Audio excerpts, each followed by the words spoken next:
咁多位廣東靈異檔案嘅朋友，大家晚上好，我係阿谷。今日有嚟自中山嘅阿敬同我哋分享發生喺佢媽媽身上嘅兩件靈異經歷。大家好，我係嚟自中山石岐嘅。今次我第一次投稿，我想分享嘅咧就關於我屋企人早前去旅行發生嘅靈異經歷。幾年前咧，我阿媽咧就同我表妹去旅行啦。佢哋分到雙人房。咁咧，我表妹咧就比較攰啦。經過簡單梳洗之後咧，佢攤低床咧就瞓着咗啦。咁我阿媽咧就簡單處理下啲行李之後咧都瞓啦，咁攰。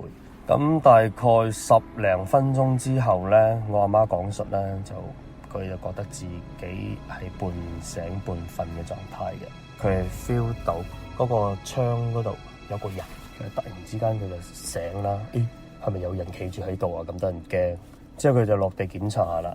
冇嘢，無非係啱先嗰啲窗簾喺度喐。佢就確實已經關好咗窗，鎖好咗個窗，嗰啲窗簾已經全部拉好，冇風吹啦，繼續瞓。又隔咗10零分鐘，佢發覺自己喐唔到，而且聽到即係個陽台嗰度啊出現啲聲，但係佢已經喐唔到，起唔到身，喐唔到，檢查唔到係咪真係有賊啊咁樣嗰啲嘢。當時都得個驚字。咁咧，我阿媽情急之下咧，就念南無阿彌陀佛，懶得佢係人定係咩，我念咗先啦，我好驚啊！咁啊，南無阿彌陀佛，南無阿彌陀佛，南無阿彌陀佛。當念嘅時候咧，窗外嘅動靜越嚟越大，即係我阿媽嘅餘光，即係佢半醒半瞓嘅狀態嘅眼餘光，見到一個細路仔喺個陽台嗰度跳咗出嚟，跳咗入嚟佢鋪床邊嗰度，好猙獰咁望住佢，佢 feel 到嘅，好白色嘅一個細路仔。咁我阿媽就哇好驚啊！佢就猛喺度念下觀音菩薩，觀音菩薩救我，南無阿彌陀佛。之後嗰個細路仔好惡啊，好猙獰咁一跳咗上去我阿媽個身嗰度，坐住咗我阿媽，雙手捏我阿媽條頸。我阿媽話係實在嘅，係有力噶。咁我阿媽死咯，佢會唔會殺咗我噶？佢好驚。佢話點解個細路仔冇感覺嘅咧？因為師傅教落都係你南無阿彌陀佛噶嘛。咁我阿媽咧就冇辦法啦，急中生智，佢用自己隻腳向上彎，鉗實咗個細路仔嗰個頭嗰條頸，用力向後一翻，將個細路仔一翻咗落去床尾嗰度。咁我阿媽喐到啦，我阿媽一起身一睇床尾一個人都冇，咁咧就馬上就叫醒我表妹走啦，去其他房瞓。咁咧佢臨走嘅時候一睇咧，個窗係真係關好晒嘅。咁呢個係其中第一個故事啦。咁仲有一個故事就關於都係我阿媽嘅。我阿媽嘅講述咧就又係佢自己親身經歷嘅第二件事啦。有一次佢要做身體檢查喺廣州間醫院。咁呢間醫院咧，佢個床位咧又係喺陽台隔籬嗰個床位。因為住醫院咧就日有瞓夜有瞓啦，導致到佢咧晚上瞓覺嘅質量唔係好好。有一晚咧，佢半醒半睡嘅狀態下咧，又係 feel 到陽台嗰度有嘢喎，又都冇咩點為意，都係咁多人走嚟走去係嘛，唔出奇啊咁樣，繼續瞓，越瞓佢就越凍。咁咧，佢一凍，佢就諗住冚好啲被啦。點知道佢發現佢喐唔到嘅同時，佢 feel 到周邊越嚟越凍。咁佢嘅餘光睇到嗰個陽台嗰度有個白色嘅人，都係白色嘅人，睇唔到五官嘅，企喺度。哇！我阿媽驚啦，又念南無阿彌陀佛。一念嘅時候，窗外嘅人形嘅物體，白色嘅物體一跳咗去我阿媽嗰度，即係凌空跳過去我阿媽嘅時候，我阿媽驚到不得了嘅時候，我阿媽佢身上戴嘅嗰個佛牌發出個黃光，向前有個人黃色嘅人，金氣嘅人向前一推，一彈一下，佢話個動作好大嘅，佢自己都喐咗下，一喐咗下之後，全部嘢唔見晒，佢之後就喐到。呢個故事咧就我聽我阿媽講翻俾我聽嘅時候，我都好驚訝。因為我之前我阿媽去酒店嘅時候咧，冇帶過任何佛牌咧，就有個故事啊。咁佢之後咧，佢就帶個佛牌。佢話：哇，點解你？我問阿媽，點解你經歷過嗰啲咁靈異嘅嘢都咁實在嘅？你係咪做過啲咩咧？定係點樣？亦都問過師傅，相熟嘅師傅就話咧，係虛空過往嘅，只不過就可能我阿媽本身就有時候會好容易觸碰到嗰啲嘢。咁咧之前喺酒店嗰件事咧就注意到呢樣嘢咧，所以就請咗個佛牌喺身。覺得驚訝就係我阿媽佢可以感應到佛牌行去救佢嗰一刻嘅嗰個情景。佢話就係一個金色嘅人向前一伸彈開，擋住咗嗰個白色嘅靈體，成個都係好實在啊！佢話一跳出嚟嘅時候，成個人都震嘅，震一下就喐到啦，就冇事。之後我就亦都諗翻起之前睇《有線怪談》入邊有嘅師傅講，南無阿彌陀佛嘅佛號，定係其他心經，需要有宗教背景，一定嘅宗教背景，同埋要長時間去念啊，即係等於我哋手機嘅電池一樣。如果你平時都冇叉電，你緊急嘅時候點用呢？我覺得係有一定嘅道理。咁亦都唔係話南無阿彌陀佛冇用，因為我阿媽平時咧就比較少念佛，臨時抱佛腳嘅話咧都係應該唔得嘅。所以呢兩個都係我分享俾大家嘅故事。我同大家分享一下我由細到大經歷過嘅好多件冇辦法解釋嘅事。第一件係發生喺我阿爺身上嘅事。我阿爺係一位無神論者，佢係經歷過抗日戰爭同埋文化大革命嘅。咁佢係一個信奉毛澤東思想同埋馬列主義嘅一個退休嘅幹部。咁佢講呢一件事嘅時候呢，就已經係60幾歲噶啦，而我當時仲係一個小學生。有一日食中午飯嘅時候，佢就講，佢話我同你哋講個故事。我係唔信鬼神之說嘅。呢一世人唯一令到我覺得好邪嘅就係呢件事。嗰日係佢同我阿嫲結婚嘅日子。咁我阿嫲呢，佢娘家係港口鎮白花嗰邊。嗰陣時候大家都好窮，單車都冇嘅，有錢都買唔到嘅嗰種。咁好多時候大家出行，即係如果比較近嘅話，有啲可能就係行路去接新娘，有啲呢就會係爬隻木船去接新娘。咁由於喺我哋嗰邊去港口嗰邊呢，係要過一條江，咁唔係好方便，爬船唔方便，亦都會比較危險。咁所以當時呢係走路去接新娘嘅。咁翻嚟嘅時候呢，我哋自己親隊。又係有一條橋，當時因為仲未有擴闊嗰條龍路，咁要出去鎮裏邊即係買餸啊，要去市場買餸呢，係必須係要外出，一定要經過嗰條橋先至可以出去嘅。咁當時我阿爺接咗我阿嫲之後，翻嚟嘅途中，咁要上到嗰條橋嗰陣，突然間好大風喎。咁我阿爺呢，一個企唔穩，跣咗一下，咁有隻鞋呢，就突然間掉咗去嗰條河裏邊啦。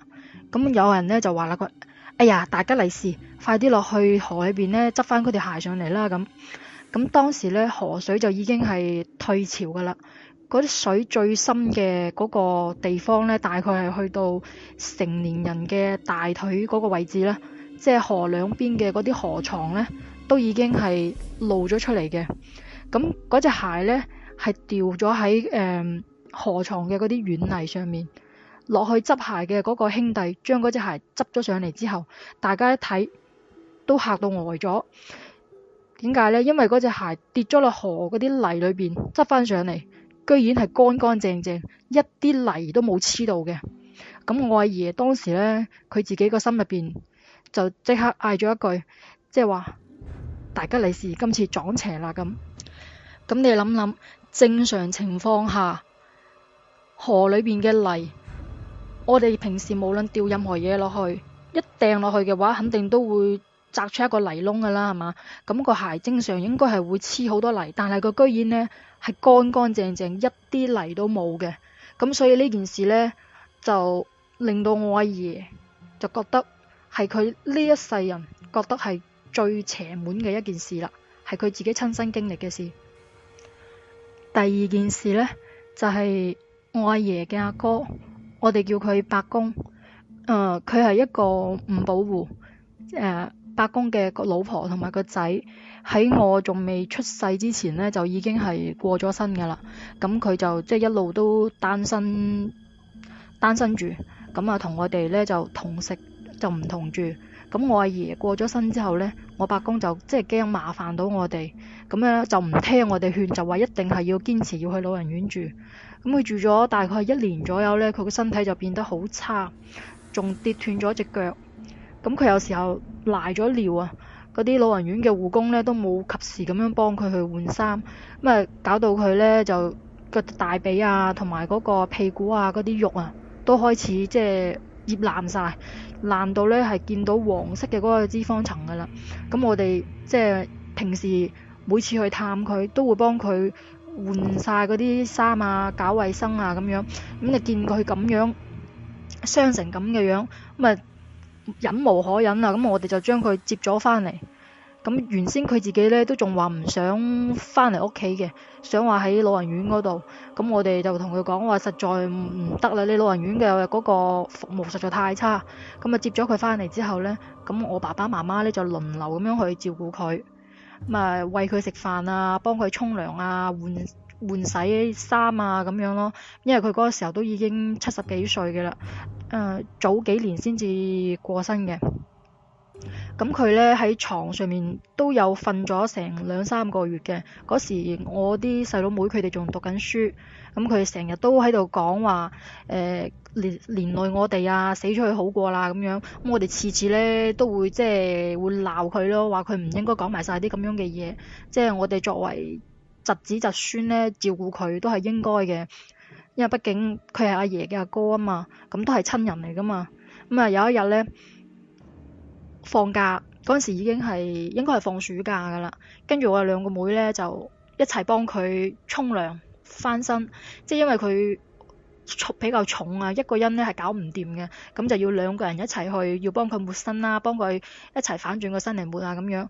咁啊佢呢，就突然間就同我阿妹講，佢話嗰邊嗰個係邊個屋企嘅細路嚟㗎？點解仲唔翻屋企啊？快啲翻屋企啦，唔係屋企人揾㗎啦咁。然後我2個妹呢就覺得好奇怪，佢哋2個睇咗下一間屋裏邊，屋裏邊就係得3個人，就係得我伯公同埋佢哋2個，根本就冇咩細路仔。跟住佢哋2個呢就覺得好驚，幫我伯公抹完身之後呢，就即刻翻屋企就同我阿媽講咗呢件事。咁心入邊諗，可能佢係見到呢啲嘢咯。咁啊接落嚟呢，又發生過1-2次呢啲咁樣嘅嘢，都係問屋企入邊嚟嘅嗰個係邊個嚟㗎？點解嚟咗咁多人嘅咁樣？即係會講呢啲咁樣嘢。咁然之後呢，後尾呢就同一啲即係自己生隊裏邊呢，有一啲年紀比較大嘅老人家，即係講起呢件事。因為老人家呢就問起話我伯公身體點啊，而家點啊。咁有時候佢哋會經過呢，都會行入去佢屋嗰度呢，會即係望一望啊，睇一睇佢咁樣。咁然之後呢就同佢提過呢啲咁事。咁嗰個即係比較有經驗嘅嗰個老人呢，佢就同我哋講，佢話其實佢應該係嗰頭近，咁啊所以先至會能夠睇見我哋睇唔見嘅嘢，叫我哋做好心理準備，可能就快唔得噶啦咁。咁啊過咗2週左右啦，咁我伯公就過咗身啦。你好阿谷，我係嚟自江門嘅阿斌啊。響度我想分享一件我印象比較深刻嘅事情嘅。我以前呢就經常性要去廣西出差嘅。咁我哋出差咧，通常就2個人，我同埋另一位同事啦。咁嗰一年咧係10年嘅3月份，就啱啱過完年上班之後嘅第一次出差，就去廣西嘅賀州。咁我哋通常咧都每次去賀州咧都係住嗰間賓館噶啦，係一棟自建樓，即係自己起嘅樓，跟住做咗賓館嘅。咁佢都可能有翻10零年咁上下嘅年限，而且啲裝修都已經係殘舊噶啦，燈光都係比較昏暗嘅，咁俾我感覺就係陰陰沉沉咁樣咯。咁當時我哋住嗰間房嘅格局係點樣嘅咧？就係一入門口右手邊咧就係沖涼房同埋廁所，跟住就2鋪床，跟住就窗口同埋床之間咧就一條過道，大概一個人打橫嗰個身位咁樣啦。咁我同事咧就瞓挨近廁所呢邊嘅，咁我就瞓靠窗邊嗰個床位。當晚我哋喺出邊食完飯之後就翻到賓館，就執下啲嘢啊、沖涼啊咁樣咯。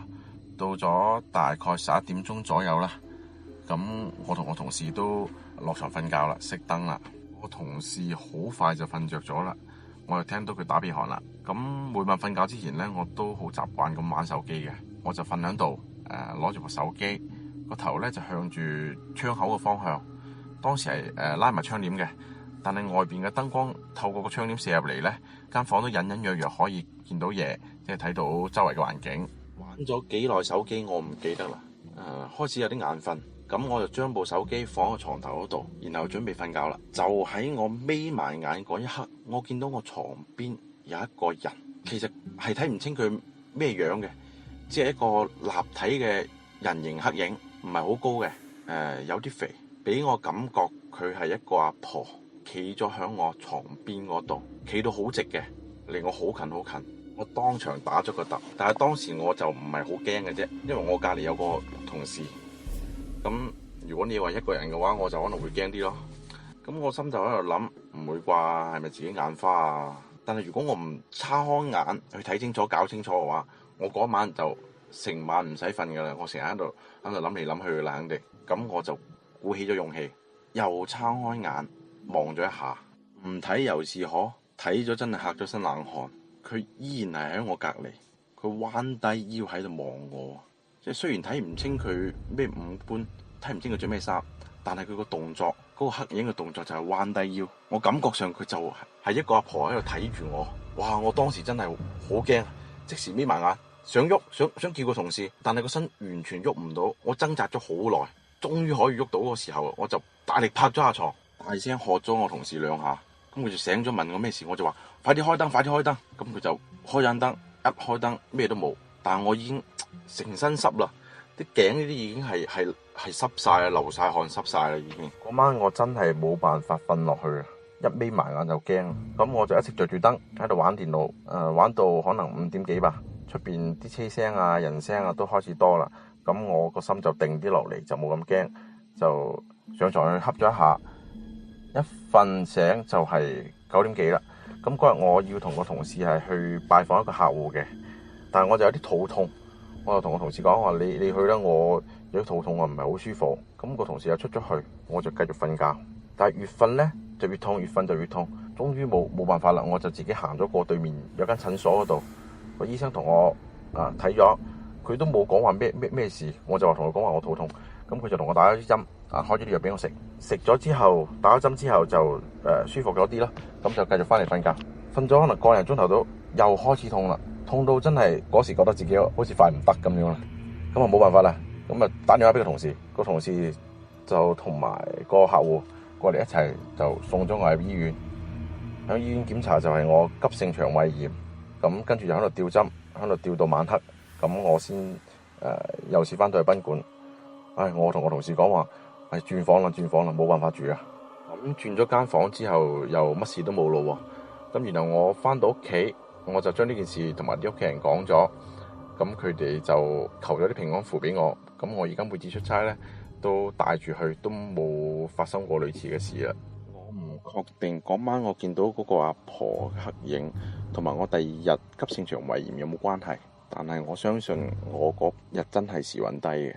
咁我呢件事情就分享到呢度啦。咁我希望各位聽眾出外留宿住宿嘅時候呢，就多加注意一啲。大家好，我今日同大家講一個係關於我初中嘅一個故事。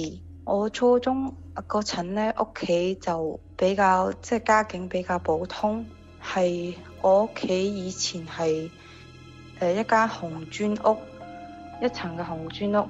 然後門口入到去呢，就有一條樓梯直上去就天台，咁就冇噶啦，咁就1層。跟住呢，後尾屋企就加建咗喺樓梯上去嗰度加建咗2間房，就係樓梯直上去左右兩邊兩間房，左邊嗰間房呢，就有兩個門口嘅，有一個門口係直通天台嘅，有一個門口呢，就係即係同右邊嗰間房嘅門口面對面嘅。咁當時就係屋企比較窮啦，咁就冇門嘅，即係房對房係冇門嘅。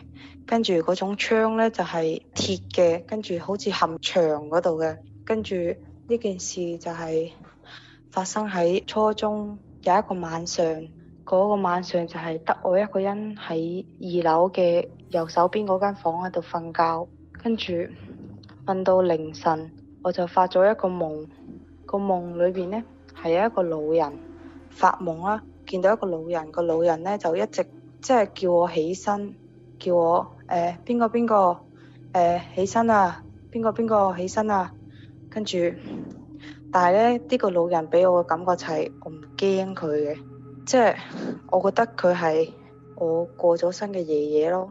跟住佢一直叫我起身，我就唔起身，跟住佢就突然間變到好恐怖，唔知點噶啦，反正就嚇咗我一跳，一嚇咁我就醒咗啦。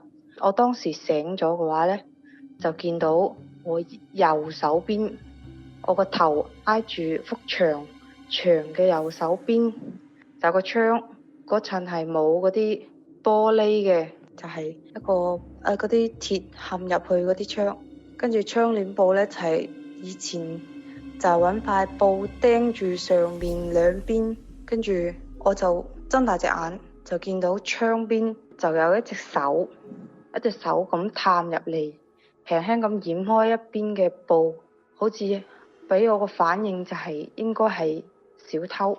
跟住我就好驚，因為我唔知點算，我第一次遇到呢啲情況。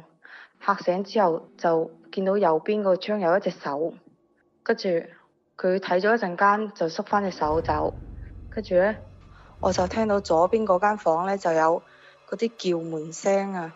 當時我就係讀初中，一個10幾歲嘅小朋友，跟住我就好輕手輕腳咁跑落去樓，叫醒我老豆我阿媽，我同佢哋講，我話上面有小偷叫門啊，好恐怖。我老豆就攞住碌棍，嗰啲好粗嗰啲棍，我唔知道佢喺邊度攞嘅，跟住就行上樓，行去左邊嗰間房，跟住就真係聽到叫門聲，跟住我老豆就即刻按開道門，諗住追個小偷，跟住個小偷呢，就喺天台嗰度跳咗落嚟，好矮嘅，就我哋屋企嗰層一層樓跳落嚟，到最後個小偷係走甩咗嘅，跟住我就唔夠膽瞓啦，跟住我就覺得呢個夢好奇怪，即係想叫醒我，想話俾我知有小偷。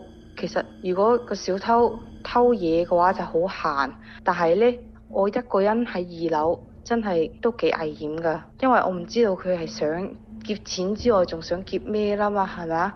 因為應該係可能覺得我有危險先至特別咁叫醒我，所以我就覺得今次係好特別嘅。你好阿哥，我想分享嘅靈異事件呢有2個，第一個呢係我老豆自己親身經歷嘅，咁我呢就係聽佢講嘅。咁我老豆之前呢，就係佢啱出嚟做生意啦，應該都有成30年幾年前噶啦。佢啱啱出嚟做生意嘅時候呢，咁就係去即係賣啲街邊賣啲嘅水果啊、西瓜嗰啲啊嘛。跟住呢，有一次呢，佢同埋佢個同事去到一個好似係喺越南嘅邊境嗰度啊，去賣西瓜啊，跟啲大貨車啲火車咁啊過去賣西瓜啦。咁啊，佢哋租咗一間平啲，不過有啲破破爛爛嘅屋，咁啊住啦，平平地住咗2晚喎。跟住呢，咁第一晚住嘅時候呢，就已經有啲怪事發生啦。佢哋有2間房，好細間嘅，隔咗塊木板嘅。咁佢哋瞓覺啦，佢同埋佢個同事分開瞓。跟住呢，我老豆自己瞓，佢同事瞓。第一晚呢，佢同事瞓下一覺，突然間喺後邊有人，即係感覺好似有嘢起準備冚埋佢個頭咁喎。咁咧嗰日佢恨得蒙蒙烏啊嘛，咁咪即刻扎醒罰開張被啦，但係又冇人喎。好啦，佢第二日咧，咁佢就同我老豆講啦，佢就問我老豆，佢話你琴晚咪過嚟整蠱我啊？我老豆冇啊，邊個咁得你咁得閒啊？佢已經攰到半死啦，仲邊得閒整蠱你啦？好啦，後面咧第二晚又係發生更加恐怖嘅事咯。第二晚咧發生嘅事情真係到而家諗起咧，我老豆講嘅真係雞毛皮都起啊！咁咧第二晚佢嘅同事就專登唔瞓覺，佢諗住睇下究竟係咪俾人整蠱啊嘛，定係有小偷啊嗰啲啊嘛。咁佢就唔瞓覺，咁就揾張被冚住自己嗰張被嗰度，冇瞓過覺，但係佢就瞌埋眼睛。跟住一到12點零鐘啦，聽佢講好似1點幾12點零鐘嘅時候咧，又係咁樣喎，揾住被一冚住佢，跟住佢有反應啊嘛，因為佢有做好即係防備啊嘛，一抱咗張被，點解知就係嗰一剎那，佢見到個好模糊嘅白虎，張被一冚落個白虎嗰陣時，佢一拉起，點解知張被又騰空咁跌咗落地下，跟住就唔見咗個白虎啦。跟住咧，佢當晚就即刻跑去我老豆嗰度，同我老豆瞓覺。到第二日咧，佢將成件事呢2晚嘅事話咗俾我老豆知之後咧，我老豆就同埋佢去揾下個屋住。點解住屋住就個眼神好真係好怪異嗰啲咯，即係佢又想講又唔想講嗰啲咁。跟住佢就唔夠膽講出嚟啦。佢就到而家我老豆一直都諗唔明嗰個白虎係點樣消失嘅。即係我覺得我聽佢講，我到依家雞毛皮都起咯。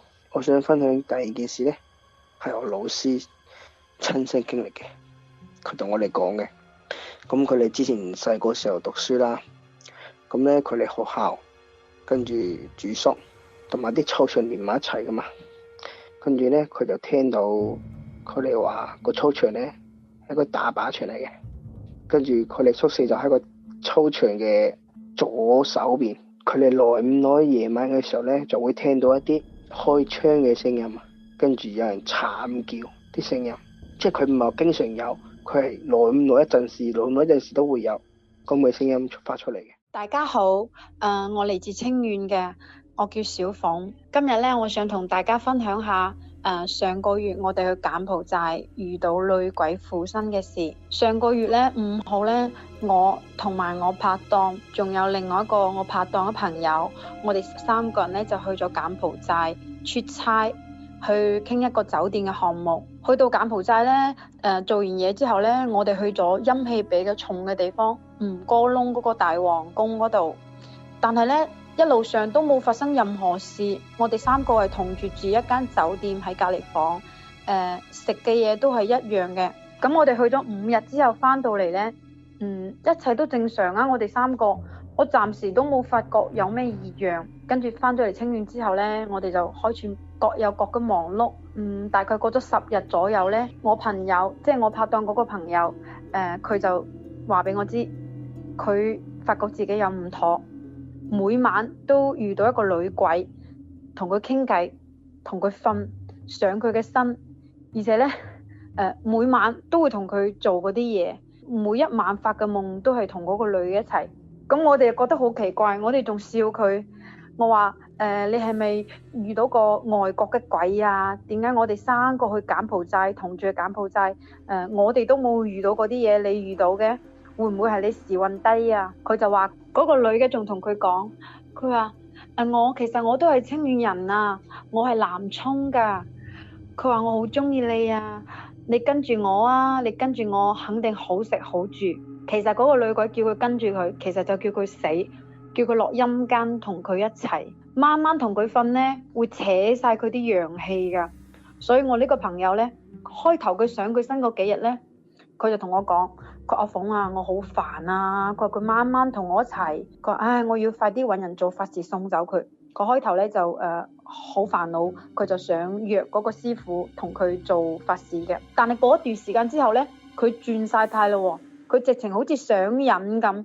我話你仲唔快啲揾人送走嗰個女鬼？我話你嘅命緊要定係嗰啲嘢緊要？我話嗱嗱聲送走佢啦，因為嗰個師傅咧我同佢大家都識嘅，佢自己本身都信呢啲嘢，我就更加信啦，因為我童子命，我前一世就童子嚟嘅，我本身就同神佛呢啲好有緣嘅，所以我係信有神有鬼嘅。所以嗰個師傅咧幫佢睇咗之後就話，如果再唔送走佢咧，一係佢運勢會低啦，佢啲陽氣俾嗰個女鬼扯晒嗰啲陰氣啦。佢依家表現為點呢？表現為每日都好想瞓覺，日頭好想瞓覺，好想飲酒，好攰，因為佢夜晚啱啱同嗰個女鬼一齊啊嘛。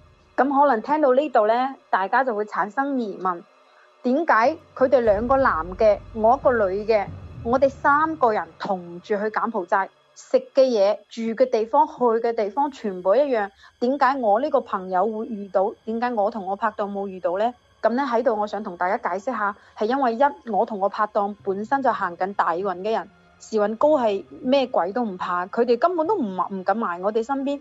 同埋平時因為我童子命嘅人，我好信呢啲，我亦都驚自己會有運勢低嘅時候，所以我隨身會攜帶嗰啲五帝錢啦、開過光嘅玉啦，同埋嗰啲符啊，我帶住呢啲呢，嗰啲神鬼係埋唔到我身邊嘅。咁我呢個朋友呢，就係可能佢嘅運勢比較低，去咗嗰啲吳哥窿啊、皇宮嘅地方比較陰氣重嗰啲呢，所以就惹到呢啲嘢咯。同埋呢，我想話俾大家知呢，其實我哋每個人呢都有家神保佑嘅。我哋家神保佑好似我係清遠人咁啊，佢只係限於本地去保佑你，個家神佢冇可能話跟到你去咁遠，離開清遠佢都保護唔到你。所以點解你哋唔發覺？好多人去親遠路嘅出差啊、旅遊啊，就成日會撞鬼，特別住酒店，係因為去遠路嘅地方，我哋嘅家神保佑唔到你。所以如果大家要去出差啊、去旅遊去地方呢，最好揾條符啊，或者開過光嗰啲飾物啊，隨身攜帶，因為每個人都會有時運高同埋時運低嘅時候。而且呢，去柬埔寨期間呢，我哋食咗眼鏡蛇。臨尾咧翻嚟之後，嗰個師傅先同我哋講翻，蛇咧係陰氣好重嘅，即係我哋食咗咧會帶啲邪性嘅，都容易招惹嗰啲咁嘅污糟邋遢嘢。所以我亦都喺度呼籲大家咧，就盡量冇食蛇同埋狗呢啲有靈性同埋陰性嘅嘢。如果你食咗蛇同埋狗食得多嘅話咧，對自己身體又唔係咁好。依家咧，我呢個朋友咧就已經揾嗰啲師傅送走咗呢個女鬼啦。佢依家咧一切就回復正常。但係我喺度想同大家講，如果有啲人佢運勢非常低，同埋佢定力唔夠嘅話咧，佢就真係會跟住呢個女鬼走，跟佢落去陰間陪佢。所以呢個社會依家咁多精神病啊，咁多人突然之間發癲啊、自殺啊，其實好多種情況都係俾嗰啲鬼上身揾替死鬼，甚至乎有啲佢叫你落去陰間陪佢嘅。我今日同大家分享咁多呢啲鬼神之說，係其實想同大家講，呢個世界真係有因果相報嘅，真係有鬼，亦都有神。人在做，天在看。其實我哋每日做緊乜嘢，都係身邊其實有好多神同埋鬼望住我哋嘅，唔好以為人哋唔知道。咁如果我哋平時多啲放生啦，多啲幫人啦，多啲做善事啦，咁呢亦都係等於為自己同埋下一代可以積多啲福氣嘅。今日我嘅分享就到呢度啦，多謝大家嘅收聽。